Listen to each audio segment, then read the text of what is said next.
بسم اللہ الرحمن الرحیم۔ ناظرین، کیا آپ کو بھی اپنے بچپن یا جوانی میں دیکھی گئی اپنی پسندیدہ فلموں کے ڈائلاگ ازبر تھے، لیکن اب بڑھتی عمر کے ساتھ ساتھ بہت شوق سے دیکھی گئی فلم میں سنے گئے مکالمے تو دور کی بات، فلم کا نام یاد کرنے میں بھی آپ کو دشواری ہوتی ہے؟ یا کیا آپ اپنے کسی بھی میڈیسن یا فوڈ سپلیمنٹ کو ہاتھ میں لے کر دیر تک گھورتے ہوئے یہ سوچتے ہیں کہ کیا میں یہ ٹیبلٹ کھا چکا ہوں یا اس کو لینا باقی ہے؟ یا چلیں یہی بتا دیں کہ رات کو کھانے کے دوران گھر والوں کے ساتھ بیٹھ کر جس کتاب کو آپ پڑھنے کی کوشش کر رہے تھے اس کو آپ نے کس باب پر ختم کیا تھا؟ حالانکہ آپ تو وہی ہیں جو بچپن میں ایک بار سبق پڑھ کر اگلے دن کلاس میں فر ٹیچر کو زبانی سنا کر تقریباً روز ہی داد وصول کرتے تھے۔ تو جان لیں کہ آپ اس مرض میں تنہا نہیں ہیں، بلکہ ہمارے اطراف ایسے کئی افراد ہیں جن کو ماہوں سال گزرنے کے ساتھ یاد رکھنا مشکل ہوتا جا رہا ہے۔ لیکن اچھی بات یہ ہے کہ یادداشت کو بہتر بنانے پر کام کرنا زیادہ مشکل نہیں۔ امریکہ کی George Washington university and school of medicine and health sciences کے پروفیسر رچرڈ ریسٹک کی عمر 81 برس ہے،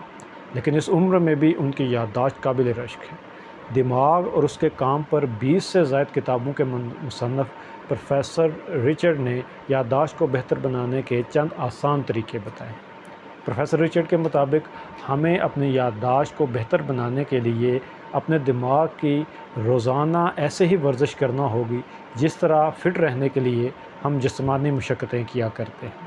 پروفیسر رچرڈ نے یادداشت کو بہتر کرنے اور ترتیب دینے اور مضبوط بنانے کے لیے چند آسان نکات اور اہم نکات شیئر کیے ہیں جو ہم آج کی اس ویڈیو میں شیئر کریں گے۔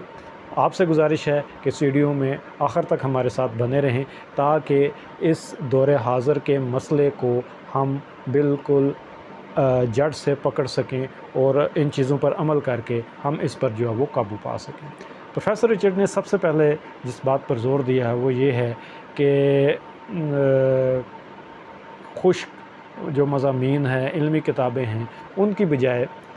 فکشن یا افسانے یا ناولز کا جو مطالعہ کیا جائے۔ علمی جو کتابیں ہیں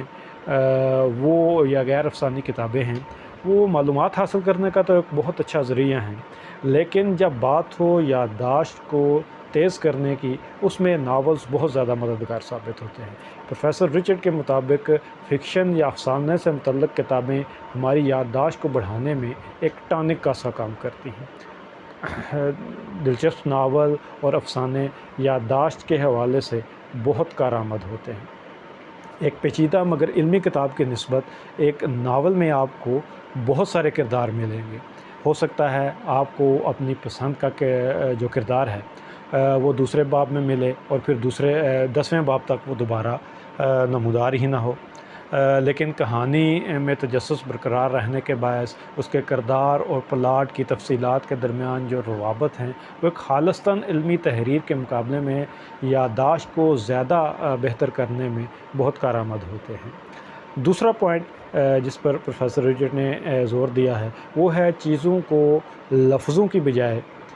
تصاویر یا خاکوں کی مدد سے یاد کرنا۔ پروفیسر رچرڈ کے مطابق چیزوں کو یاد رکھنے کا یہ ایک بہت بنیادی اصول ہے کہ ان کو لفظوں کی بجائے تصویروں یا خاکوں کی مدد سے جو ہے وہ یاد رکھا جائے۔ مثال کے طور پر کسی کا نام گرین ہے تو آپ اپنی پسندیدہ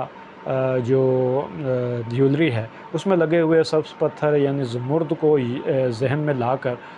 وہ نام دہرا دیں، تو اس طرح یہ نام یاد رکھنا آپ کے لیے آسان بھی ہوگا اور دلچسپ بھی ہوگا، اور آئندہ جب بھی آپ اس نام کو یاد کرنے کی کوشش کریں گے تو آپ اپنی انگوٹھی یا لاکٹ میں لگے ہوئے زمرد کو ذہن میں لائیں گے اور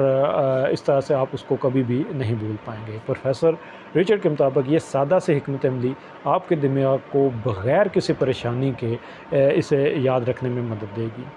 چیزوں اور مقامات کو یاد رکھنے کی ایسی ہی ایک اور ترکیب میں ان مقامات کا دماغی نقشہ بنایا جاتا ہے جن سے ہماری واقفیت ہوتی ہے۔ مثلا کسی مقام کے آس پاس ہماری پسندیدہ جو مشروب کی دکان، تیسری بات جس کے حوالے سے پروفیسر رچرڈ نے توجہ دلائی ہے وہ یہ ہے کہ تنہا ہوں یا دوستوں کے ساتھ ذہنی جو کھیل ہیں ان میں مصروف رہیں۔ جب بھی آپ کسی تقریب میں ہوں یا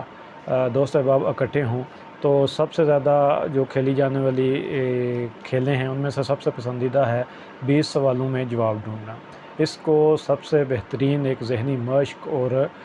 یاد رکھنے کے لیے جو ہے وہ ایک ٹول جو ہے وہ کہا جاتا ہے۔ اس میں کسی شخص کو یہ ایک کھیل ایک فرد یا ایک سے زیادہ ایک گروپ جو ہے وہ بھی کھیل سکتے ہیں، جس میں کسی شخص کو کسی چیز یا جگہ کے بارے میں سوچنا ہوتا ہے اور باقی جو افراد موجود ہوتے ہیں انہوں نے 20 سوال پوچھ کر یہ اندازہ لگانا ہے کہ پوچھے جانے والی چیز جو ہے وہ کیا ہے۔ چوتھی چیز جس کا ہے پروفیسر رچرڈ نے ہمیں بتایا ہے وہ یہ ہے کہ ٹیکنالوجی کا ذہانت سے استعمال۔ سپر مارکیٹ جاتے ہوئے خریداری کے لیے جو فہرست بنانا ہے اشیاء کی، اس میں کوئی مذائقہ نہیں، اور نہ ہی کوئی ایسی چیز کی تصویر اپنے جو ہے وہ فون میں محفوظ کرنا برا خیال ہے جو ہم نے پہلے نہ خریدی ہو۔ اگرچہ جو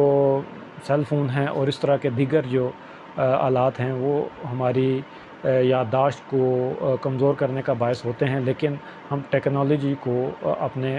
جو ہے وہ مقصد کے لیے یادداشت کو بہتر بنانے کے لیے استعمال کر سکتے ہیں۔ اس کے لیے آپ نے کرنا یہ ہے کہ جب بھی آپ سپر مارکیٹ جاتے ہیں خریداری کے لیے تو پہلے آپ کوشش کریں کہ آپ کے ذہن میں جو موجود ہیں چیزیں ان کی خریداری آپ کریں، اور جب وہ آپ اپنے ذہن کے حساب سے، دماغ کے حساب سے مکمل کر چکیں اس کے بعد ایک نظر فہرست پہ ڈال دیں کہ ساری چیزیں مکمل ہو گئیں یا ابھی بھی کچھ رہتا ہے۔ نئی چیز کی خریداری کرتے ہوئے اپنے دماغ میں جو آپ کا جو وہ خاکہ موجود ہے، جو محفوظ رہ گیا ہے، اس کے مطابق چیز کی خریداری کر لیں اور پھر تصویر کے ساتھ جو ہے وہ میچ کریں کہ آپ نے وہی چیز لی ہے جو آپ نے سوچی تھی۔ اس مشق کا مطلب یہ ہے کہ آپ کسی چیز کو بھولنے سے بچنے کے لیے یاد رکھنے کا ٹول نہ بدلیں، بلکہ پہلے اپنے دماغ کا استعمال کریں، اس کے بعد ایک بار پھر آپ چیک کر لیں کہ آپ نے مطلوبہ چیز جو لینی تھی وہ لی ہے۔ اس طرح رفتہ رفتہ آپ کا جو دماغ ہے وہ شارپ ہوتا جائے گا اور آپ کی یادداشت جو ہے وہ بہتر ہوتی جائے گی۔ پانچویں چیز ڈاکٹر رچرڈ نے جو بتائی ہے وہ ہے سستانہ یا کیلولا کرنا۔ بعض افراد اپنے کام کے وقفے کے دوران کیلولا لیتے ہیں۔ بعض ماہرین اس پریکٹس سے اختلاف بھی رکھتے ہیں، لیکن پروفیسر رچرڈ کے مطابق ایک مختصر نیند لینا یادداشت کو بہتر بنانے کے لیے بہت زیادہ کارآمد ہوتا ہے، بہت زیادہ اس سے ہمیں مدد ملتی ہے، کیونکہ ایک مختصر نیند کی جو جھپکی ہے وہ معلومات کو جذب کرنے، ان کو یاد رکھنے والی میموری کو انکوڈ کرنے کے جو ہے وہ مدد دیتی ہے، کام آتی ہے، تاکہ بعد میں ان معلومات تک جو رسائی ہے وہ بآسانی ہو سکے۔ تو اس لیے دوپہر میں یا کام کے وقفے کے دوران مختصر سی نیند بھی آپ کے جو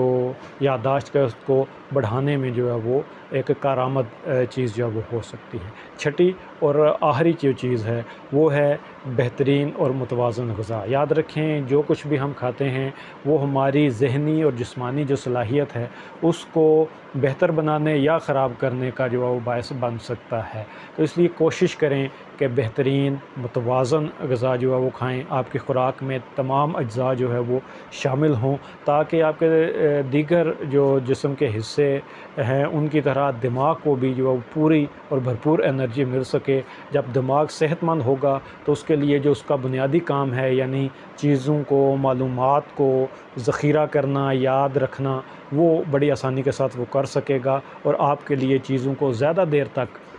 یاد رکھنا، اپنے دماغ میں محفوظ رکھنا جو ہے وہ آسان ہو جائے گا۔ تو یہ چند چیزیں تھیں جن پر عمل کر کے ہم اپنی یادداشت کو پہلے سے بہتر کر سکتے ہیں، یا اگر ہماری یادداشت متاثر ہو رہی ہے تو ہم اس کو جو ہے وہ امپروو کر سکتے ہیں۔ امید کرتا ہوں کہ آج کی اس ویڈیو سے بہت سی کارآمد چیزیں آپ کو معلوم ہوئی ہوں گی، اور آپ ان کو ضرور اپنی جو ہے عملی زندگی میں جو ہے وہ پریکٹیکلی جو ہے وہ شامل کریں گے۔ آج کی اس ویڈیو میں اتنا ہی، اگلی کسی ویڈیو میں کسی نئے ٹاپک کے ساتھ آپ سے ملاقات ہوگی، تب تک کے لیے اجازت دیجیے۔ اپنا اور اپنے پیاروں کا ڈھیر سارا خیال رکھیے گا۔ آپ سب کا بہت بہت شکریہ۔ اللہ حافظ۔